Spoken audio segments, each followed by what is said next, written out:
Hello, today we will look at how to work with branches in Git. Branches are necessary for having several versions of our product. For example, you might have a main branch where your working code is, and when you want to change this working code, you need to test it. This is one of the reasons why you might need another branch. Maybe at some point you decide to develop your product in different direction.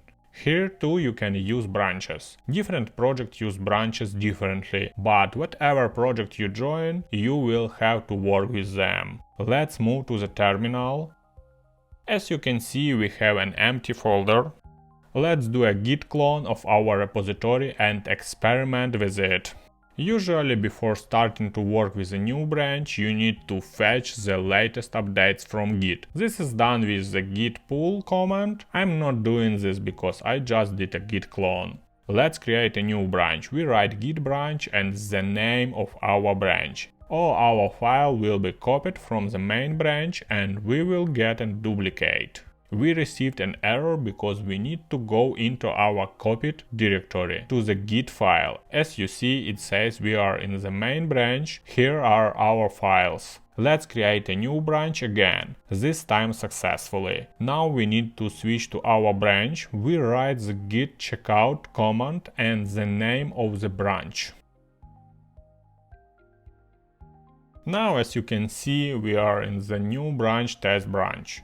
Let's create a file new.txt. New.txt, we write some random text. Close it. Let's check the contents of our files. Let's push our changes. We do git add, git commit and git push.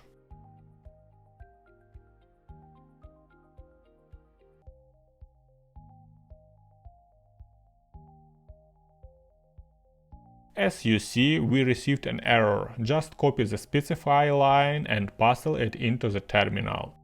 And everything will work. Write in the comment why you think this error occurred. Let's look at the contents of our branch. Let's go to the main branch for this again using the git checkout command. See that we switched. Now let's see what we have on this branch. As you see, there is no new file here. These are branches of our local repository. Let's see what is happening on our GitHub. As you see, we have two branches which differ by our created file. Thank you for watching, subscribe to the channel, be sure to write comments. It helps to channel grow. See you in the next video.